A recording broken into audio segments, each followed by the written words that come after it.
Welcome to Hort Culture, where a group of extension professionals and plant people talk about the business, production, and joy of planting seeds and helping them grow. Join us as we explore the culture of horticulture. Hello, wonderful friends. Hello, listeners. How are you? We're talking about trees today. Super awesome. Super excited. Just jumped Can you tell? right in there with I don't that. know. I mean, yes. we Trees. just, why not? Trees. Specifically, the Kentucky coffee tree that Alexis just ate. And no, it doesn't have caffeine. It doesn't have caffeine. Remember, Brett taught us that there was only one tree and he's growing it, and I forget which one it is. It's a holly, right? My germination wasn't good, Alexis. My seed starting was disrupted by unforeseen events, but we'll try again in the future. But I do have a disturbing amount of other little tiny trees that are growing in disturbing all kinds of formats. But how could that ever be disturbing? Even if the tiny trees were coming for me personally, I don't even know if I'd be disturbed. I'd be like, you know what? I deserve this. Take me. Yeah, take me now. I want the trees. I feel disturbed. I don't know. Maybe they're not disturbing, but. Yeah, Ray was saying, as we were warming up before the podcast, as we're sometimes want to do, and then Ray will drop these authentic, a bomb of a stories, and about the early 1800s. Ray, can it for 15 seconds and share it now? But you were just saying that I stopped you before I could feel the authenticity coming, and I stopped it before the dam blossomed. broke. Yeah. But what were you saying? What did you do as a child? We were talking about trying to formulate, some plans for episodes. And, I think it was you, Brett, that threw this out. Let's talk about the joy of trees, or how, to kind of do a reflective piece. And I got to thinking about that. And I grew up in the eastern foothills of Kentucky in a county that was a little over 80% forested, and grew up, on quite a few acres. And a lot of that was hill land based. But yeah, I got to thinking about this topic, and I was like, wow. Trees have always been a part of just from day one for me. Having grown up close to the woods and ran in the woods, and my father worked in the logging industry, which is, in forestry, and uncles having been loggers and going with them. Some of my earliest memories are grabbing Stanley thermos, holding their Stanley thermoses, the OG Stanley thermoses, not the trendy ones for all of you millennials up. But grabbing that old beat up thermos from Uncle Walter and jumping in the truck and us going way back into the woods and just sitting on the tailgate or kind of riding along with him and as they did logging operations and stuff. But so many cool memories of trees, but not just of cutting trees down, but just loving trees throughout, my life. It's had a big impact on me. Yeah, I love trees. Grew up in the Green Cathedral is what my dad always called it. Oh, I love that. Yeah. Whoa. Yeah, from the beginning. So trees, big impact. I think I was always meant to be a horticulturist, even when I thought I was going to go be an engineer, and then realized I'm bad at math. Just the math. If you're an engineer, I'm good at horticultural math for what it's worth. But how much math do you need to drive a train, Alexis? Really? Surprising amount of calculus. Doesn't the lever does all the work nowadays? I was gonna be a naval engineer in water trains, people's belly buttons in the Coast Guard. That was like my career path. But I was like, oh, right, I don't actually love the ocean, so soil is where I belong. Or boats. Or boats. Sharks. So other than that, you were ready to go, though. I was like, I'm also not a strong swimmer, so I just really nailed it. But anyways, trees. My mom was a weird plant nerd as well, and I think I just grew up with that, and she would always call trees by their Latin name because she thought she was fancy, and so I just remember growing up hearing her be like, honest, that is fancy. It is fancy, right? She'd be like, "Oh, the quercus, it's like it's an oak tree, Mom." But she'd be like, "Oh yes, let's hang your little reading chair in the quercus," and I'm like, "The what?" So, have a lisp. Yeah, I was like, "What's going on here?" She put the cork in quercus. She had a little book that she would carry around, like a tree ID book, and we'd walk around the woods when I was little. Where was that, Alexis? You're talking about? Is that like the northern area? Central Kentucky. Yeah, gotcha, Central Kentucky area. When I was really little, we lived in Winchester, so we had some woods out there, and then Yeah. but yeah, we'd walk around, barefoot little homeschooled child with the tree book, and I know it's Appreciating the Israel quirkus. everyone's like, oh, it makes so much sense. Wow. I get Yeah. it. So many things clicked into place. So many layers of the onion have been peeled back. Welcome to my talk show. Things are starting to come together. Yeah. Erased from the 1800s. I was homeschooled. We get it. Okay. I mean, Josh and I are both bald, and that was revealed episode 1. So we're all out in the open now. Outed right away. Yeah. What species come to mind when you think? Sorry. When I ask you, when I say tree, is there a specific tree that comes to mind in your mind's eye? Yeah. Like not even a specific Josh species, but like even a specific tree. Oh, like a place and time? It could be like a very like this one at this place, or Yes. What is it? I mean, when we were talking about this episode, I remembered the photos of the angel oak in South Carolina, and so like oaks in general are what come to mind when I think of trees, especially older oaks that have this enormous canopy. And frankly, like I am still enchanted by the vision of like a single oak in like kind of a hilly savanna, sort of like the oak savanna that was supposedly here.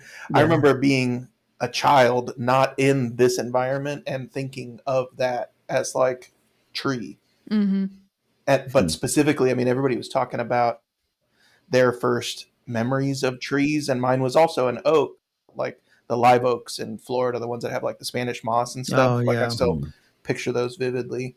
Which fun trivia: Spanish moss is not native to Spain, and it is not a moss. It's in the Botanical Witness Protection Program. Yeah, it is. It's on the hideout because it's actually part of the pineapple family mafia. But isn't it like a lichen or something in that family? It's not a lichen either. It's literally or an air plant, a bromeliad of some kind. Bromeliad air plant. Yeah. But so it is the pineapple family. Yeah.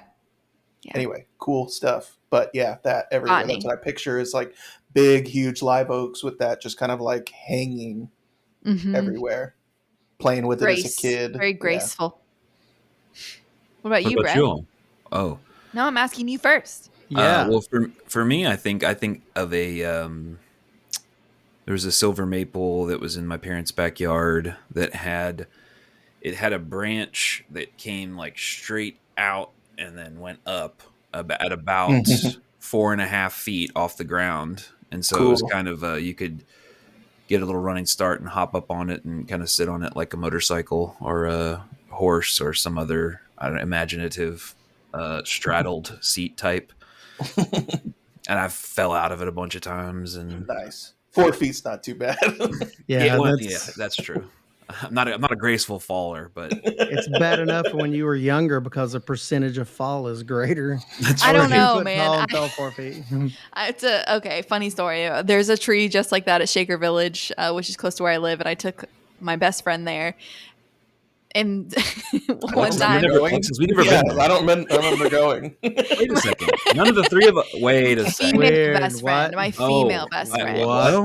Okay. Female. I'm allowed to have a female best friend. Anyways, I took my female best friend there, and we were like, we're gonna jump up on here and take a cute picture together because she lives out of town, and so she went to go jump up on it, and it was one of those like you jump and you just kind of get stuck and you're just like stuck like holding on to it, and she was on your legs kick like a dog trying to get on the couch. A couple inches off the ground, and she just slow motion just kind of fell off backwards. And it was the funniest thing. I like every time I think of it I laugh. But hey Vic, love you so much, shout out.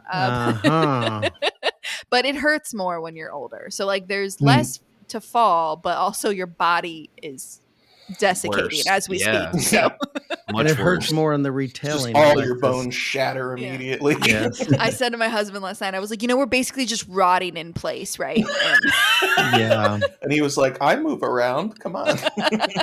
I saw a meme that all tattoos are temporary. Brutal. True. No. Yes. Yes. But anyway, so my vision of this tree, I think of the whirly birds coming down and getting all over the place, and what else? The bark is pretty like of a silver maple bark's pretty distinctive. Kind of that flaky gray. It's not. It was just not a particularly special tree in any sort of botanical or otherwise sense, and it was toward the end of its. It was one of the classic like aging silver maples in the 50s suburb that many of which have fallen on houses and all kinds of other stuff like that. And I live in a very similarly aged neighborhood now, and we're like gradually losing more and more of the silver maples as they reach the end of their road. But that's the one that like comes to mind for me is like that's the tree. It's interesting. I was thinking about how like the trees that are on their own in our built environments, the trees like the tree that I mentioned, the tree alone on the hill. These are trees that are like not having the protection of their community, and there's like this kind of when I was younger and thought of the tree alone on the landscape, it was like, oh, look at this resilient thing that's lasting or whatever. I don't really know what I was thinking. It looked cool, but looking at it now from like an ecological perspective, there's like something that's kind of like sorrowful about like a tree on its own in these places, because like the lonesome pine, all the time they need our help if they're going to survive. We can't just ignore them or treat them like they got it all under control. It's like they're alone and they need us. Anyway, didn't mean to get all weird. I almost had a moment there where, have you ever seen there's a meme where it was like a person saying, oh, my kid said this really profound thing, like they're 3 years old and made up a complete sentence, and you're like, no, they didn't, Susan. And I feel like that was the moment I almost had with you, Josh. It was like, did you as a child, did you think that? Like, tree big, I'm short. That's incredible. But you're right. Yeah, this kind of idea of lonely tree. It is as you age, they need their family. And let's talk about the saddest book that is ever written and that ever will be is The Giving Tree? The Giving Tree? I don't mean to traumatize and bring up that kind of trauma, but I need to share it to get it out of my system just a bit. That's the tree. As a parent, you share that with your kid to guilt them. Yes. Like, so that they don't leave you. Yes. It's another version tree of would Tiger never Bear. write that book to us. Tree is like, that's a lot of giving. I'm just saying. There's a difference between a sacrifice and a donation. Yes, exactly. Yeah, well, it's hard to think. When I think about trees, I don't know. There's so many different ways we could go, and just it's a part of and that's something that hit me. I mentioned that Dad was in the sawmill industry, but I would see all the products that came out of trees and that they were everywhere. And we learned later that like paper is made out of trees and all of these products. And it's so integrated into everything we do. And having grown up in the middle of the trees, and it's no coincidence that fall, when the colors come on, is my absolute favorite time of the year, because I just know the sumacs, oh yeah, and all the the maples and all the beautiful vibrant colors are coming. I know that's coming, so I love that time of year. But yeah, trees for me have always kind of marked time. I don't know about your all's families, but when someone would pass away or someone was born, it's not a common tradition in my family for a plant to be planted. And in this case, trees to be planted on my family graveyard that's in the hills of Johnson County. The last tree that was planted there's a memorial tree, was a dogwood tree, but they sort of marked time for me. And when I was younger, I thought, well, that's odd. We're putting a plant of some kind in the ground. And in most cases, it was a tree. But that kind of elevated the importance of trees to me, that they were good markers of time. And that was an interesting kind of thing for me. I guess it just elevated the importance of trees. I didn't quite understand it, and I still don't fully understand how we got to that tradition. But as markers of time, I'm always curious when I go through, some areas of the country, and you can see trees, that have sustained damage during the Civil War. And there'll be markers there that will show cannonball damage on a tree that stood there on that hill during the Civil War. And it's amazing to me the history. And I always think, what is that tree seen? And I'm very fortunate here in Bourbon County. I do lots of site visits, and a lot of the horse farms have there's lots of records here in Bourbon County of oldest, biggest trees. These trees that were here on these horse farms, and all of the surviving ancient trees, they all have lightning protection, and they've been fenced around. And somebody has been good stewards to keep those trees there, hundreds of years old. These oaks that were in pastures, and somebody had the forethought to protect those. But I think in my mind, what kind of history has this tree seen? Yeah. But it's kind of like that tree that stands off by itself, Josh, you were mentioning. They take special care because they're not growing in their native grove or whatever, in their native, ecosystem, but they're in their native location. They're just not growing with their buddies. But I think when I think of trees, I think of what great markers of time they are. I always think about that. And trees always strike that chord in me. Yeah, oaks, I think. Well, I mean, there's like that angel oak I mentioned. It's like 300 to one of the 400 coolest years trees old. ever. Yeah. Yeah, super wild. When I was in Japan, I had the fortunate sort of experience to go to this island called Yakushima that has many trees that date from 4,000 years plus old. Right? Like I saw a tree that is estimated to be like 6,800 years old. It's crazy. Yeah. Yeah, it's crazy. That's hard to wrap I mean, even the 300, 400-year-old tree is like, wow, that's incredible. This organism has been here for that long and survived. But yeah, it's definitely the passage of time and thinking about like what has occurred in the duration of this one organism's life. Yeah. And it's amazing when hiking in rocky areas and you see, these little scrub pines growing out of a rock essentially. And you're like, wow, that dang thing is a survivor. Mm-hmm. And it's probably hard telling how old when you go out west. Nature's bonsais. Yeah. Beautiful, beautiful. They're crafted by nature and sculpted by nature, but it's hard telling how old some of those trees are. They're not a huge, magnificent canopy top specimen. But they're interesting because they're contorted and they've adapted and blended in with their environment. It's pretty cool. Yeah, I think the ancient tree phenomenon is something that captivates a lot of imagination, and they've actually there's a lot of lore. There's this whole phenomenon now where there's a tension between, do you protect the ancient trees or do you try to get people out to see them, because they can become these like tourist landmarks, and the people can actually do, even if they're not carving their names or doing the other stuff that gets a lot of publicity, just like that many people going to a space that does not have that many people has these negative effects. And not to mention the effects of things like forest fires and other things that are happening on a scale that it's a faster scale than the evolutionary scale on which many of these trees have operated in the past. There's this interesting group out in the Pacific Northwest called the Ancient Forest Society, and they go and they it's a lot of like preservation and conservation, and they have a couple of ecologists and some wild card logger, reforester, tree planter people, and they have their website's really cool. If you go and find them, they like climb the giant sequoias and like to collect seed cones, so replant, and then they do some replanting and stuff like that. But that's really a really neat one. Another one, if you haven't come across them, I have a picture of it in my dining room of one of the bristlecone pines, which are some among the oldest trees in the world.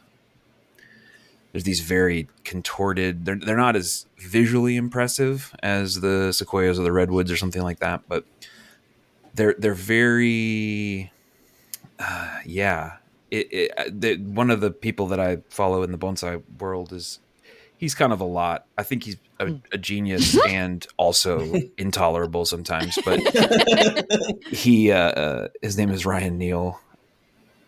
And I think he would probably accept that as a fair characterization of himself. But he talks about how he came across something that described trees as like the constant protagonists in the human story. Because like trees don't really do any, like they're never the bad guy. And I thought that was kind of an interesting, fun thing. But I mean, even like there's this phenomenon. I don't know if you all have heard about it. This idea of the microforest in urban environments. Hmm. So as Josh was kind of pointing out in his soliloquy to the lonely The oak on shrub the in your front landscape. yard. Yeah. No, I think it's a really good point that there's all kinds of strange plant interactions that happen when plants grow closer to each other versus in isolation. And in some cases, they'll grow better if they have other trees around them. And, initially, maybe that could be water retention, it could be humidity, it could be who knows. But Hmm. there's this phenomenon in urban areas of planting. There's actually one in Frankfort, Kentucky called the fantasy forest, planting these small, dense microforests, and it's like Hmm. diversified species. It could be that there's like maybe there's a keystone species of some sort that is there already, right? You're not going to plant a 100-year-old oak tree, but you can definitely bring in other things to kind of supplement, and it creates these little tiny pockets in urban areas where traditionally maybe you'd see one tree or one plant or a line of boxwoods or something, and instead it's this more like this dense little space. Some people talk about the potential that it has for addressing aspects of climate change, addressing Hmm. aspects of air quality in urban spaces. But I think even that, when you go and spend time in a space like that, in canopy cover, even in a Hmm. small little area, there's something, we have spent more time as a human species in the shade of big trees than we have not spent in terms of like, Right. long periods of time. And I think there's something about that, and I think that plays into Ray, your like the magic, and you're like, I don't even necessarily understand why we as a family attached all this meaning to trees, or like why it feels right. And I think that's kind of cool because it's Almost horticulture, but it's also evolutionary. anthropology, it's also Hmm. theology, it's a whole lot of different things. And yeah, so if you haven't, in Frankfort, Kentucky, there's It sounds the really cool. fantasy forest, is a The little micro fantasy forest, and forest. Like they've a been popping pocket up. There park, was but a trees. Gotcha. exactly. Fantasy Yeah. forest. You I don't can know. bring It's your a 20-sided dice and so cool. whatever else Sounds you do very. with Yeah, I was gonna fantasy. say. That's where the Ents live, the young ones, the younglings. Yeah. It's funny. It's like trees are, when you start to look around and notice things, it's in our culture. It's in, pop culture. It exists, just about everywhere. And as I said, it's had a big impact on me. I think about the springtime in the mountains, and it's my second favorite time behind fall. But I think of when like it's a transcendental thing, kind of to kind of chill out, look over the hills, the fog's coming up, and see like the dogwoods and red buds blooming. It's pretty awesome. It's just as kind of a special time of the year. Or driving down the mountain parkway and you see these things blooming, and Hmm. it's just incredible. And and everybody in my family, I got to thinking about it, has a favorite tree.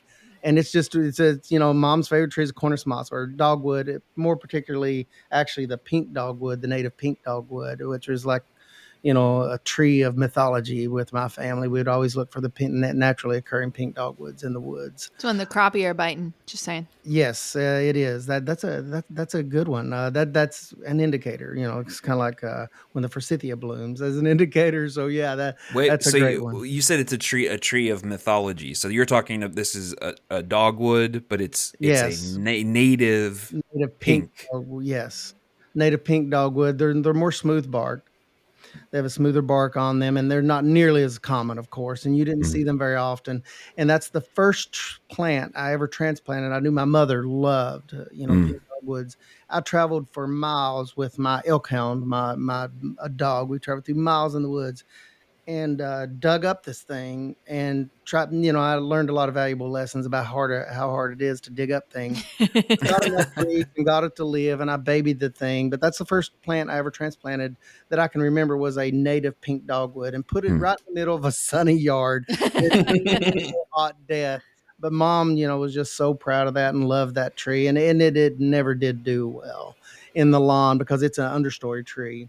But yeah, that's kind of holds this, big part in my brain. Hmm. It was the native pink dogwoods. But yeah, thinking about, the food that trees provided. And I grew up in a house that didn't have air conditioning, an old farmhouse, which is pretty typical back in the day. But there were maples all around that shaded the house. And I think of all the functionality of trees and stuff. They're just everywhere when you think about it, especially when you grew up on the edge of a forest. And Mm-hmm. my brothers and I, we would just go and just we could walk for hours just in one direction, and we would never get out of the forest.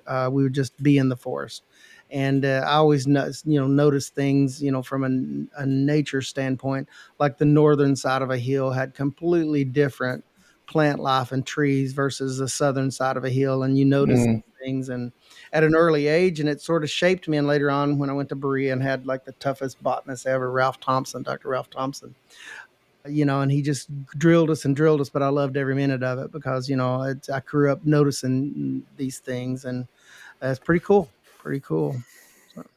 Another kind of tree that stands out to me just from its appearance, like it's purely an aesthetic thing, was this farm that I worked on in kind of coastal Georgia area. It was a black willow that was, I Mm-hmm. mean, so like this area was completely built. It was like a resort community, and there was a pond that was artificial that was dug up to create an artificial island on it. And then on the artificial island, they had transplanted a black willow, or yeah, that had yeah, just had that kind of incredible sort of almost like it makes me think of like Mystical. East Asian aesthetics where you got Mm-hmm. this kind of like drooping plant, and there was like they put a rowboat out on the island kind of thing, and it was just something you'd see while you're Mm-hmm. working on the farm.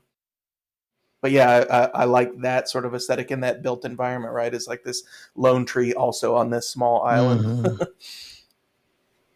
Yeah, it's a so you noticed that one specifically, in other words. I mean, and it's funny how that left a mark. I mean, it leaves a mark when you take notice of something like that, and you definitely it's stayed around in your memory, so it kind of lives there rent free in your Mm-hmm. mind somewheres, and you can recall that anytime you want. It's pretty cool.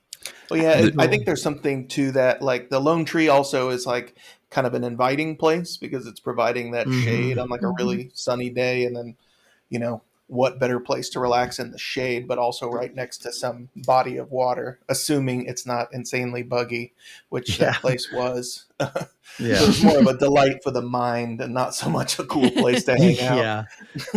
You leave with all these insect bites all over your I body. always wanted to be Yeah. up in trees, like Mm. as like young and like still like if I'll like kind of get up in a tree if I'm walking around in the woods. But I won a lot of flashlight tag back in the day because I would just climb a tree. So you're basically a Nice. squirrel. I knew it. You're a squirrel. I can see that. we I was fascinated with like I really wanted a tree house, and so the closest I got was like a little bit of like there were four trees. It was really just one main trunk, but it had split, and it was a hickory, and like thinking back on it, I'm like that was a hickory, and it had kind of four main trunks, and so dad just kind of made a little platform that sat in between those trunks, and man, I spent so much, and it was on the like right as a hill crested, so you could kind of look out over the woods, going downhill to the creek, and that was the place to be in my youth. Well, there's been a lot of love for deciduous trees so far, but I'm just going to give a shout out to the conifers. I love conifers.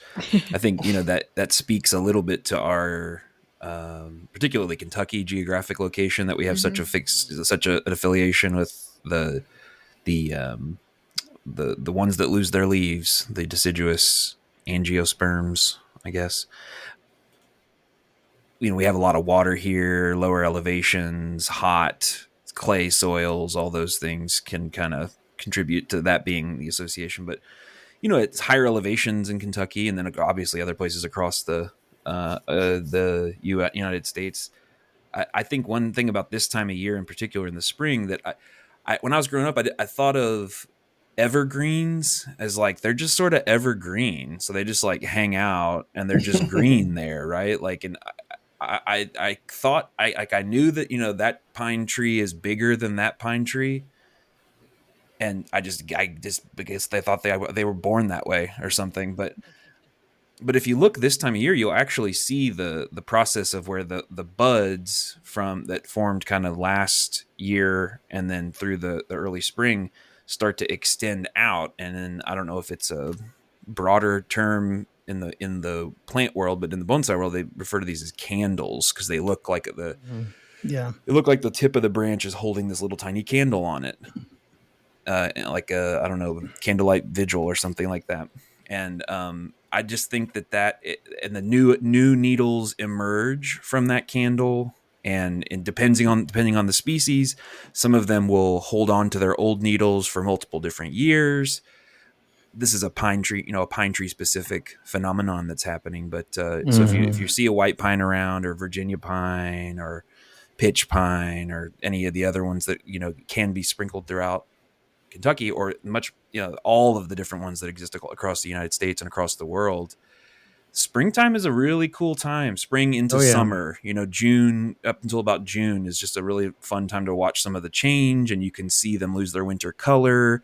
And so they're evergreen, but they're like 50 different shades of green depending on when you observe them throughout the course of the year. And if you've never paid attention to it, it's just, I don't know, it's just a tree. And they do lose their needles. I get a lot of calls certain times a year where people are like, my pine is dying. And I'm like, it's not. It's just shedding its old growth. There's nothing any better than being in, I'm going to say white pine. We had a lot of Virginia pines as you progress towards. I love Virginia pine. Yeah. It's so underrated. Especially white pines, you'd have this kind of mysterious, they're always mysterious to me, and kind of exotic pine, a grouping of pine trees, because it's dark under there. And if it's something like a white pine, you've got this bed of needles. It's quiet. Everything is muffled because of the nature of, that area of trees. And I love getting under there. There's nothing I love more than during a heavy snow. And there were some areas of white pines that I would go to, or Virginia, but more so white pines. When the snow would start to fall, I would put on my coat and walk a couple miles to where these areas were, because they were large trees and the snow would be falling. It's like you were in your own playhouse. You would go under there and there's no snow under there. And so you would go quiet. Out. Yeah. And everything was, and that's my favorite sound. It's funny. My favorite smell is associated with trees. My favorite sound is associated with trees, white pines, the wind through a white pine. There's nothing any better, to me than that. My favorite smell is the smell of sassafras leaves. We used to sell a lot of those. As we cut those, Dad would let us boys then gather the leaves and sell those to herbalists. And for medicinal purposes. There was a the witches of Eastern Kentucky. Yes, there you go. They bought those things in mass. Said in a good way. Yeah. But sassafras is my favorite smell, and my favorite sound is those white pines. But yeah, evergreens, Brett, were sort of exotic to me a little bit, because once I started, getting down in the hollows, I would hit like, big groves of hemlocks, and the sun never saw where the hemlocks grew. The sun never reached down in there, and it was the blue side of the mountain, what we call the blue side of the mountain. Oh, wow. In Eastern Kentucky. And that's where the sun didn't go. And you get down in there, and the plant life, you started picking up all the ferns, and just talk about exotic. You would get into those really, I'm convinced that fairies must live there. Yeah, that's a fae trap if I ever heard one. Oh yeah. but evergreens are sort of since they were not as common, I don't know why, or that they provided all this shade and this darkness and this quiet. It's one of those things that's been kind of the mystery side of trees for me, is these groves of pines. And I love going out west and getting in these big groves of pines, and seeing them kind of together like that. And that means the thing that's really fascinating to me that you're describing is that you are walking and you're experiencing like all of these relics of different evolutionary phases coexisting and kind of existing according to, whatever conditions are best for them in a given space. You have ferns, and then you have conifers, and then you also have these, big, highly advanced, deciduous trees. And yeah, it's cool. The blue side of the mountain is like some charming stuff, right? Yeah, it sounds like a good album name. Like your memoir or something. Like the Steel Drivers probably had an album named Blue Side of the Mountain. Stapleton, who grew up, he was 5 miles from me. But yeah, he may have a song with that in there. He knew about the Blue Side of the Mountain as well. Yeah. Yeah, But I think it's I just didn't mystery. really understand the conifer stuff, and other things too. Like we have a lot of people don't like them, but what we call eastern Cedar. red cedar, Mhm. which is actually a juniper. There are not a lot of mystery to those for me, but I appreciate Yeah, them. I I do love them. Yeah. I do love as them. a sort of like pioneer species Hmm. reclaiming areas that would have previously been forested and are no longer, has Yeah. this kind of role of growing quickly I, and I'm harboring glad. cedar apple rust and all Yeah, kinds of other. I'm glad you brought that up, succession, because on adjoining our property, the farm I grew up on, there was a large strip mined area, and it looked like a moonscape. Some of my earliest memories, it looked like a moonscape, and they were just pulling out, and it's doing what reclaimed areas do. But had the fortune of watching that area. It was perfect, Brad. It grew up into, the early successionary trees first, like cedars, and then went to locust. And later on, it was an absolutely beautiful place. It looked like a savanna that you would see out west in like Montana or someplace. It became this beautiful place from a moonscape. And I watched that for the most part. Yes, they did, plant some young trees there, locusts and things, to get those growing again. But that left a big impact on me, watching that place transform over the course of 20 some years, from a moonscape into this beautiful savanna top situation that had the cedars and had the all of the locust trees, and other trees came in after that, and all of the grasses and stuff. I think they planted some native grasses that actually took hold up there, and it was just acres and acres and acres of this stuff. Talk about an awesome experience, is watching nature take its course from Mm-hmm. 0 to 100. Yeah, and Was really super cool. that's an interesting aspect of just like spending time in the woods that people sometimes like. What we are often seeing in most of the wooded spaces that we spend time in. Now there are exceptions. We are seeing kind of these the wave, the ripples in the pond from a logging event.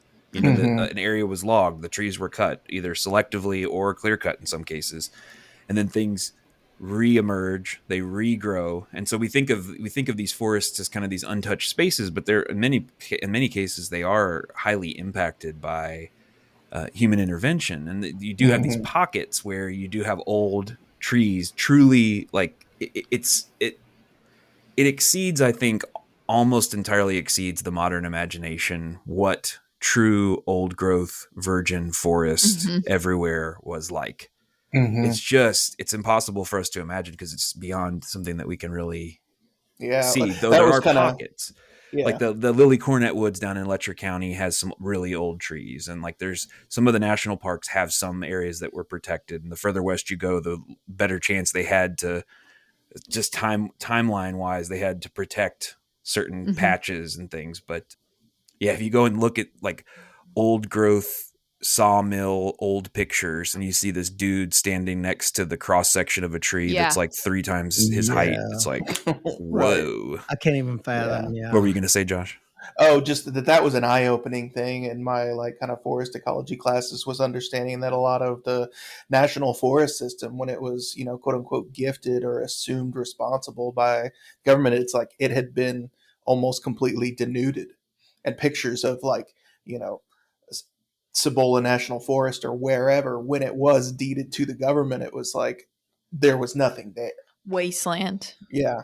Which speak when you're talking about junipers, it's interesting because definitely here in like the cedar trees and cedar apple rust, there's no there's definitely some hostility towards that tree. Whereas like when I was in New Mexico, like the smell of the juniper is very much like a thing that people appreciated, and I associate that kind of smell with moving through those areas that are kind of where I worked at an outdoor school that was right on the border of like the northern tip of the Cibola National Forest, and there's an alligator juniper there that is like kind of at the end of this really nice little hike where it's basically a juniper tree. They call it that because the bark looks like alligator scales and it's real complex and interesting. But something else you said, Ray, made me think of that, is that like kind of my own definition of when like an area is quiet is when I can hear the wind moving through the trees.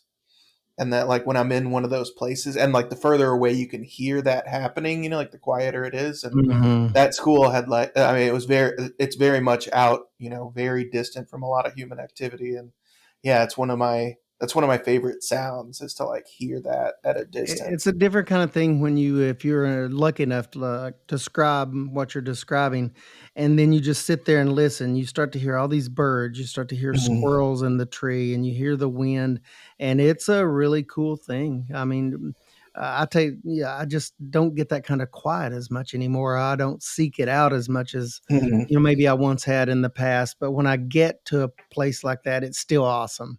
I'm like, it's like, time slows just a bit. And I don't know how else to describe it. There's just certain parts of the woods where time hangs heavy. Yeah. And you get this feeling of slow time. And it's usually those areas like that they're a little bit older. There's not a lot of, blackberries and things that are growing underneath. They have a closed canopy. You can walk under there freely. It's kind of dark and it's got that mysterious thing going on, but the quiet.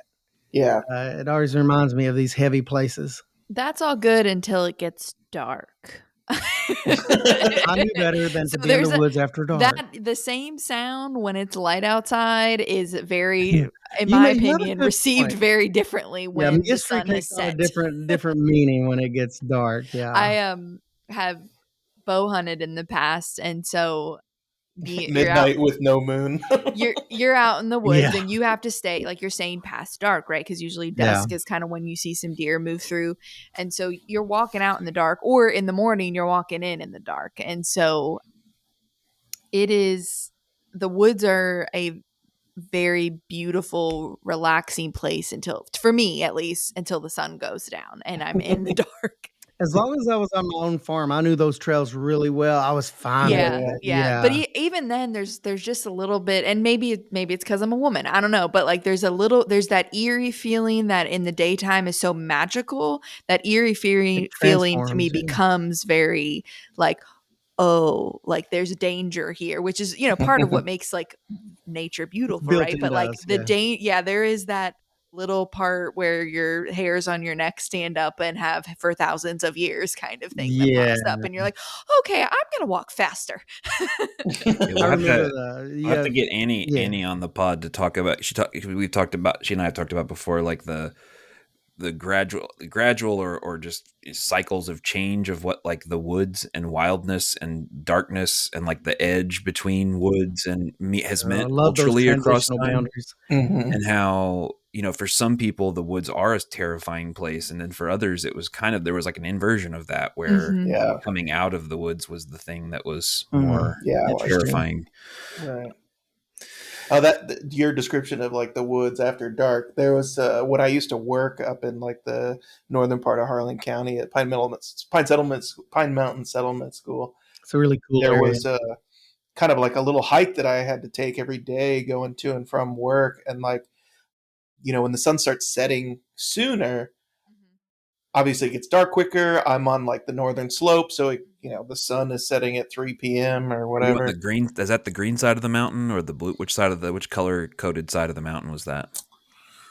Jeez. I mean, it's all just green. Yeah, they were hemlocks. But yeah, so on that hike, I mean, it was an old logging cut from who knows when, very narrow, and had a few little kind of jigs in it, I guess. But like, there were times during the year when I'd be walking home and I wouldn't have checked that, like, oh, this is a night with no moon or whatever. And it's like, it would be pitch black trying to walk through there. And of course, like, I didn't bring any kind of like light source or anything like that, but I'd made the walk probably like, 150 times. So I would just kind of move through the space with my hands out in front of me. And the danger was like walking into a branch. It's like going to hit me right in the eyes. Yeah, my fear was getting a branch in the... Right, yeah, just some kind of broken off junk. Because I mostly... I mean, there was wildlife around there, mostly turkeys, mostly deer, and they would chuff at you, and that's a weird noise to hear the first time you hear it, and then it's like, shut up. Yeah, it's no big deal. Do that at me. I tell you what you won't get used to, and I wonder if you're going in this direction. Are you going in the bobcat direction? I was going to go in the black bear direction. Oh, man. You were going, the the first time and like the time that I got most scared was when I was coming home after dark, and luckily I was not on foot, but I was like pulling into my driveway, and as my lights are like sweeping across my driveway, which to point out, I was probably a quarter mile from my nearest neighbor or more, so it's like I'm kind of on this outer edge of the campus, and my lights sweep across, and I don't just see a black bear, I see a baby black bear. Oh no! And more Oh scary, no! I Oh was like, no! this is the end. So I ran out and This gave it a one big guy. hug. Yeah. So I grabbed it and I said, I love you. It'd be And great for my the- Instagram story. right. Yes. I was like, can Let's I get a take a selfie. selfie? I was like, hold on, that one wasn't good. Let's get another one. The last selfie you will No, ever stop need. crying, okay? Yeah. Yeah. Yeah. I did not die. I just sat in the car and listened to the radio for like 35 minutes. At least you were not walking on foot. That would have been much worse. Yeah. If I was walking on foot, I would have just like sat down and been like, maybe I'll make it. This could be it. This could be the I end. mean, luckily, all of my interactions with black bears have always been that kind of. They seem like they're really shy and they're not interested in anything. Like they're like, "Oh God," and they just like wander away, meander away. They lose their mind when their babies are involved. I hear though. Yeah, that's where I was like, Yeah. the calculus has changed. Yeah, the math is different for Alexis. The math is different. Well, I'm going to give one last shout out to another group of trees that we have not yet shouted out, and that is the niche but lovely deciduous conifers, bald cypress, aspen. I mean, aspen, not are aspen. neat. Yeah, but they're neat trees though. Neat organisms. Larches is what I was thinking of. Yeah. But yeah, aspen are cool. Yeah, Aspen Grove. Oh yeah, one of the neatest things ever. Tens of thousands of trees all growing off of one root system, one Yeah. shared like network root system. It's a weird It's thing. one but tree. Yeah. I don't know. Isn't it all just one tree, Alexis? It's one tree. I don't know technically if we've shouted out the ginkgo because it's in that thank weird you. category. Trees, yeah. We Also haven't a cool shouted tree. it out. That leaf stands out to me as just like, I mean, of course it does, but it's like when I see it represented in any way, I am enchanted by it all over again. So enchanted, he smacks his microphone. I can't. Well, I have to talk with my hands. Okay, who's the Italian now? This is what I was talking about with all of the weird evolutionary splitting off, where you have things that they aren't there, they don't move, didn't move in a further down the line in terms of their development. They just sort of were able to keep on keeping on without. They sunk a shot from half court, and they were like, "Boom! This is what I do." Why fix what's not broken, bro? There is I have a tree in my backyard that actually appears to be one of the earliest.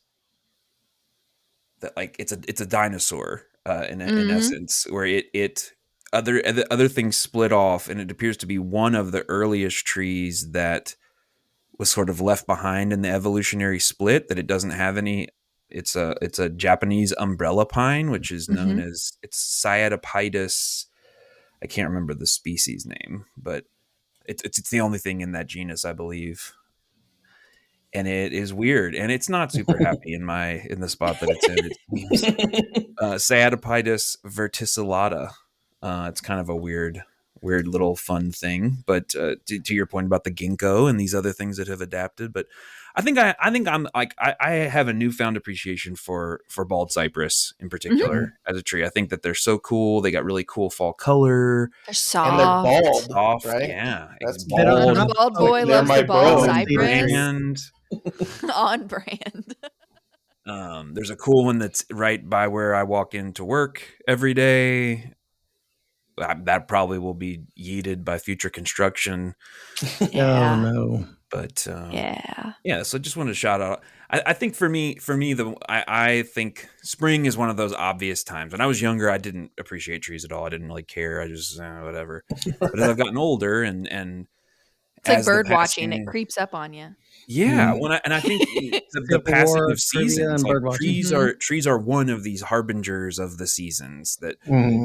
And it's not just spring. Oh man, I can't breathe because of all this pollen. Thank you. And wow, these dogwood flowers are beautiful, and redwoods are beautiful. They continue to change across the course of the year. And I always think of like peak summer, you can just see the color of the trees is like this virulent, aggressive green that's just going crazy. And That's so the I would Green just, Cathedral. Yeah, in yeah, summer. Yeah, that's it's the just cathedral. crazy. Yeah. It's like too intense or something for me at least. But and so I just think as we go through this year and as we go through the spring and the summer, take a little time to just look around and notice some of the differences in the trees as they're changing, and as a lot of those flowers went out and they either got pollinated or didn't, and they're going to be fruit of some sort later on. That's kind of this fun, dynamic to follow along with. And the acorns will come out eventually at some point from some of the oak trees, and the pine cones. Some of them will put on seed and pollen cones at different times. It's just a fun way to, like you were saying, Ray, to kind of track time in this very old school human way. It's like a tale of the land. Trees are they're a physical expression of the land and the history and a marker of time. It's and pretty ecologically, like cool. you were saying it earlier, Ray, like they play this really big role that I think sometimes in the butterfly garden era, we overplay the role of the echinacea and the milkweed, which those are great and they're amazing. No shade to the flower people. Alexis is going to have me No, you like this I tree love so trees. much. Yeah, but I mean they're so, like, the flowering, but also the food source, the habitat, the effect that it has on all the below ground stuff, the mycorrhizae with mycorrhizal relationships. I don't know. I just love trees, and I knew you all did too. And so I appreciate Oh you yeah, indulging my idea of the joy of the joie de tree. This is my it's own good stuff. little warning as we close out though. Don't go plant an orchard in a public park or assume that if you plant fruit trees as street trees, you will feed the homeless and everything will be okay, because that's not the way it works. Yeah, it can be difficult. There's a lot of Um, nuance there. so we love us all trees, but shade trees do a lot for the environment and for Mm. people and how they feel. And so, put those shade trees on your streets and in your parks. Maybe not so much fruit. Okay, just a little. Yeah, it's to the same point we made earlier in one of our earlier many moons ago episodes, that people get really hyped up on like vegetable gardens, but like there's a lot of value in planting perennial landscape plants and other types of things. And yeah, the well intended approach to, let's go put out a bunch of fruit trees sometimes doesn't work out too well. And maybe we can talk about fruit trees at some point in the future. I got to speak up for the possum in my neighborhood that really appreciates my apple tree. He's very chubby. He doesn't see very well, and every fall he comes around, and it's a smorgasbord of rotten Yes. apples on the ground. He's like, But thank you. the point here is that they're rotten apples on the ground. They're probably not going to feed the world that way. No, just But that possum. That possum, yeah. That He's possum. into it. That's like the starfish, right? Like you picking up starfish. Somebody says, you can possibly, there's tens of thousands of starfish on the beach. Picking up, throwing them in. You said, you're never going to be able to throw all the starfish back. And doesn't, you're right. But you know what? It matters to this one, and throws it in. That's Josh and his possum. To your possum, that tree is the world, Josh. I feel a little kinship with him because in a lot of ways I look at the world as my dumpster and I am its possum. I shall go forth and And savage. that is the full of rotten name of apple. today's episode.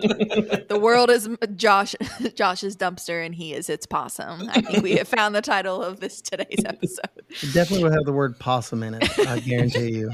All right, everybody. Well, we would love if you would tell us what your favorite tree is, and leaving us a review. Tell us which one that you personally like, and we'll tell you all the ways you're correct, because there's no wrong answer here for trees, except for fruit trees as street trees. No, it's not happening. I draw the line. Anyways, Bradford pear. Bradford pears everywhere. Oh wait, I thought you said there were no wrong answers. They're all. I mean, there's ecological things everywhere. to everything, and they are already everywhere. So, I mean, Yeah, amen. Also, who is going to say Bradford pear? I just Nobody. said it. I got one. Nobody. Yeah. So if you drop that in the review, or you can leave that in a comment on this week's Instagram post about trees. So you can follow us there at Hort Culture Podcast, and just let us know what trees you like. And maybe if you want to hear about fruit trees in an episode, let us know about that. We have our email in the show notes, hortculturepodcast@l.uky.edu. And I know none of you wrote that down, but it is in the show notes. So if you have a question about growing trees or which tree would fit in a right tree, right place is something we say a lot.